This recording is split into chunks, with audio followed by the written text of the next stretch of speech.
आजचा आपला look ready झालेला आहे. मी तर खुश आहे. तुम्हाला कसं वाटलं?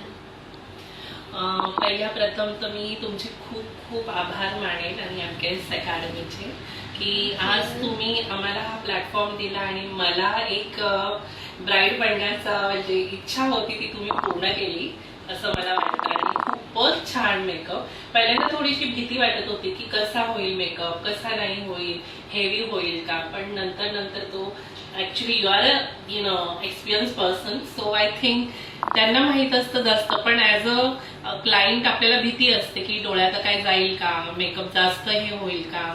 पण नंतरचा जो रिझल्ट बघतो आपण आणि लोकांचे कॅमेरे जे येतात आपल्याकडे आणि फिरतात की you R such a beautiful person, त्यावेळी ते मनाला कुठेतरी आल्हाददायक वाटतं आणि खूपच छान वाटतं. आणि thanks to you and your academy, really you have done a fabulous job. Thank you so much. तर तुम्ही काय सांगू शकता? जर नॉर्मली आपण सगळ्याच लोकांसाठी ठेवतो आणि असं विचार केले की जे गरीब मुलं आहेत किंवा ज्यांच्याकडे जास्त फीज नाही आहे किंवा ज्या ट्रान्सजेंडर सिस्टर आहेत, तर त्यांच्यासाठी आपण सेमिनार पण ठेवू शकतो आणि त्यांना कमी फीजमध्ये आपण हा कोर्स प्रोव्हाइड करू शकतो. तर जर कोणी असतील तर तुम्ही नक्की त्यांना सांगू शकता. आपण त्यांच्यासाठी नक्की कोर्सेस करूया आणि जॉब गॅरंटी पण असेल आपल्याकडून. हा प्रश्न हा खूपच महत्वाचा आहे. जसं की तुम्हाला माहित आहे, I am a transgender activist आणि मी फक्त ट्रान्सजेंडर सिस्टरसाठीच नाही तर हँडिकॅप, ब्लाइंड पीपल आणि आपल्या ज्या काही महिला आहेत त्यांच्यासाठी पण मी काम करत आहे.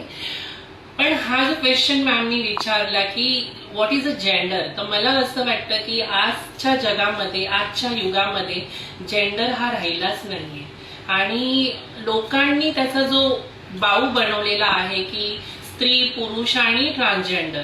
मला असं वाटतं की जर आपण त्या गोष्टीकडे बघितलंच नाही तर प्रत्येक माणसाला प्रगती करता येईल. ती स्त्री असो, पुरुष असो किंवा ट्रान्स असो, त्याला जर तुम्ही जर एक एक्झॅक्ट प्लॅटफॉर्म आणि एक्झॅक्ट दिशा दिली तर तो मनुष्य आपल्या जीवनामध्ये ते सफल करून दाखवतो. त्यामुळे मला वाटतं की जेंडर आणि ह्या सगळ्या गोष्टी आहेत त्या दूर ठेवून माणसाने समवेत आणि चांगल्या पद्धतीने म्हणजे माणसासारखं वागावं. आणि आज तुम्हाला माहीतच आहे की ट्रान्स सिस्टरला कसं वागणूक दिली जाते, पण मी असं नाही म्हणत की all fingers are not same.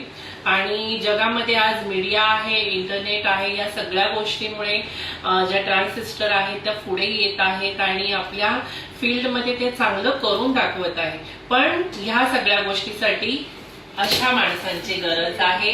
मनापासून जे आम्हाला म्हणतात ना, प्रेम द्या आणि प्रेम घ्या, त्या प्रकारची माणसं हवी आहेत. आम्ही खरंच चांगलं करू शकतो प्रत्येक फील्डमध्ये. फक्त अशी माणसं आम्हाला जर भेटली तर आमचं खरोखर खूप खूप छान होईल. Thank you so much.